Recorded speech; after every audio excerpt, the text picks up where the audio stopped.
By Senator Chris Coons, the Democrat from Delaware, member of the Senate Foreign Relations Committee. Senator Coons, thanks for your time. Bottom line, just want to get your reaction to what you just heard from the Israeli ambassador. Well, Ambassador Dermer certainly is a strong and capable advocate for the interests of Israel and for the views of Prime Minister Netanyahu. And I agree, broadly speaking, that a two-state solution, 2 states for 2 peoples, one where a demilitarized Palestinian state recognizes the right of the Jewish homeland of Israel to exist, is the best path forward. I have strongly worked against Palestinian efforts to seek recognition at the United Nations and instead supported the Oslo structure where direct negotiations between Israelis and Palestinians are recognized as the best pathway towards peace. Clearly, there's been some real tension between Obama and Netanyahu, and some of that boiled over today in the speech that you heard delivered earlier today by Secretary of State John Kerry. So, Senator, did John Kerry's speech make things worse? It seems to have inflamed things as this administration is just weeks from being out the door. Well, although I deeply respect Secretary Kerry's very hard work in pursuit of peace, I do question the timing and the purpose of today's speech. He gave an eloquent defense of the importance of a 2-state solution, but he spent the majority of his time criticizing the settlement policy of Israel and very little time talking about Palestinian recalcitrance. There's been real difficulties here in pursuing peace on both sides. Palestinians have not embraced Israeli offers to negotiate, Israeli offers to move towards a peaceful resolution. And some of the recent decisions by the Netanyahu government in terms of increasing the pace of settlement activity could also be seen as moving away from a 2-state solution.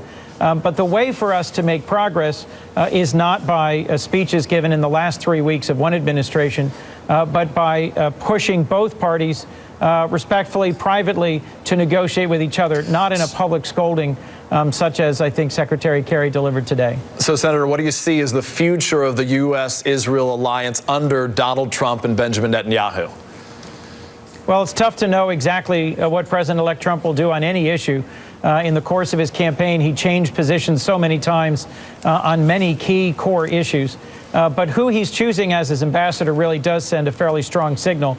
This is someone who has criticized the prospects for a 2-state solution and has strongly supported settlement activity deep in the West Bank. And so I'm somewhat concerned about what that suggests about President-elect Trump's intentions in terms of the kinds of Israeli policies he would support. Here's what I'm most concerned about, Peter. For decades, there has been strong bipartisan support in Congress for Israel's security. And I think some of the actions in the last 2 years by Prime Minister Netanyahu and by President Obama have frayed that bipartisanship.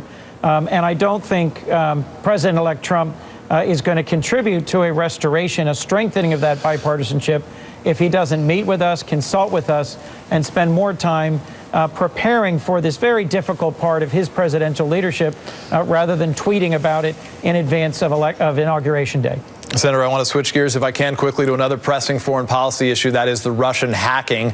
This White House on its way out. So what good is a retaliation against Russia by the outgoing administration if it's not supported by the incoming administration? We expect we could hear more about what this will look like in the next 24 hours. Well, Russian hacking directly sought to affect the outcome of our 2016 presidential election. That's nothing less than a direct attack on our democracy.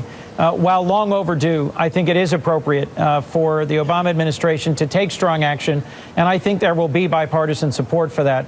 The most concerning thing about President-elect Trump's position is his lack of clarity that Vladimir Putin is no friend of the United States and that we shouldn't be trying to wipe away the very real differences between the United States and Russia in our values, in our strategic interests, and we must stand up to Russian hacking that sought to influence our election, or we're simply going to face more aggressive cyber attacks on our democratic infrastructure by opponents from the world over.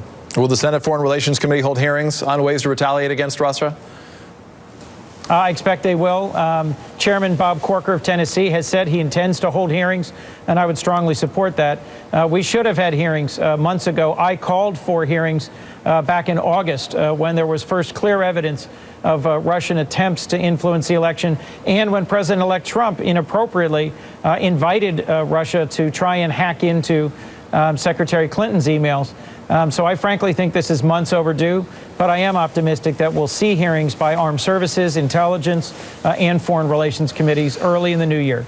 Senator Chris Coons, happy holidays. Thanks for your time. We appreciate it.